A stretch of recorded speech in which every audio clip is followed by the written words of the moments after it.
ऐकत आहे का? जरा शांतता ठेवा ना प्लीज प्लीज. आपले प्राध्यापक लक्ष्मण हाके आणि आमचे वाघमारे आबा हे दोनही ओबीसीच्या संविधानिक हक्कासाठी ओबीसीच्या संविधानिक आरक्षणाच्या संरक्षणासाठी आज प्राणंतिक उपोषण या ठिकाणी त्यांनी सुरू केलेलं आहे. आज 8 दिवस झाले. मला मी परवानी पण या पूर्ण आंदोलनाकडे माझं लक्ष ठेवून होतं. मी 2 दिवसापूर्वीच येणार होतो, परंतु माझं मुख्यमंत्र्यांशी बोलणं झालं नव्हतं आणि त्यामुळे मी इथे जरा उशीर आलो. कालही मी मुख्यमंत्र्यांशी बोललो, आजही बोललो. मी माझ्या दोन्ही उपोषणकर्त्या बांधवांना तुम्ही समाजाच्या साठी एक समर्पित भावनेनं हे उपोषण सुरू केलं आणि त्यासाठी एक ओबीसी समाजात जन्मलेला कार्यकर्ता म्हणून ओबीसी समाजात जन्मलेला व्यक्ती म्हणून मी ओबीसीच्या पाठीमागं उभं राहणं हे माझं कर्तव्य आहे. कर्तव्यच नव्हे तर तो माझी जबाबदारी आहे आणि या जबाबदारीचं मी कधीही कसोही निघून जाणार नाही. सत्ता पद ही येत असतात जात असतात, त्यामुळे सत्ता आणि पदासाठी आम्ही कधी विचार केला नाही. मंत्री असताना सुद्धा त्या मंत्रीपदाची पर्वा न करता मी समाजाच्या हक्कासाठी समाजाबरोबर राहिलेलो आहे, समाजाच्या पाठीमागे उभा राहिलेलो आहे.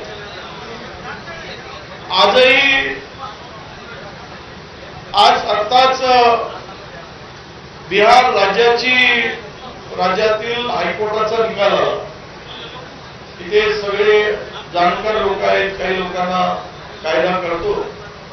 त्या कोर्टाने सांगितलं की 65% जे आरक्षण दिलेलं आहे मागासवर्गीयांचं ते मान्य करता येणार नाही.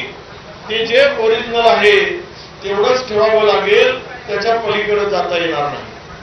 आणि म्हणूनच खरं तर ही सर्व परिस्थिती जी चिघळली राज्यात, हे राज्य छत्रपती शिवाजी महाराजांचं राज्य, हे राज्य म्हणजे पूर्वभावी राज्य छत्रपती शाहू फुले आंबेडकर साहेबांचं राज्य म्हणून आम्ही या राज्याची सगळी महती पूर्ण देशामध्ये आहे.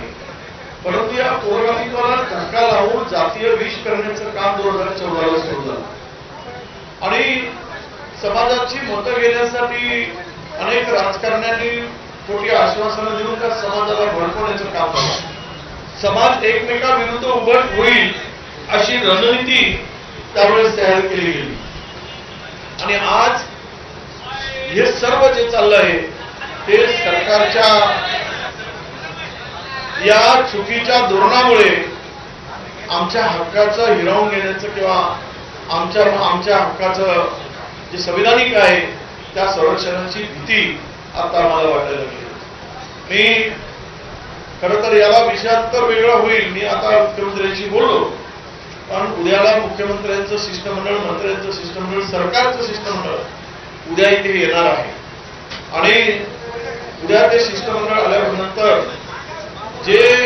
जी मागणी आपण सगळ्या सोयऱ्यांची केली, खरं तर आमचे प्राध्यापक हाके यांना पूर्णतः अभ्यास आहे. एक ओबीसी चळवळीतील नेता म्हणून, कार्यकर्ता म्हणून त्यांचा अभ्यास फार मोठा आहे.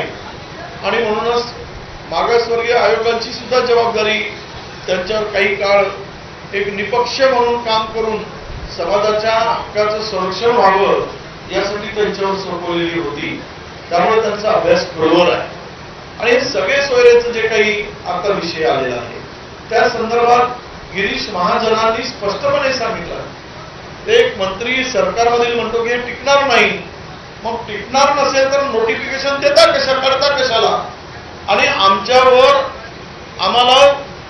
आम्हाला आमच्यामध्ये असुरक्षितता भावना किंवा आमच्या हक्काचं कुणी काढून घेत आहे हे वातावरण कशाला निर्माण करत आहे याचंही उत्तर सरकारने देण्याची आवश्यकता आहे. कारण हे सर्व जे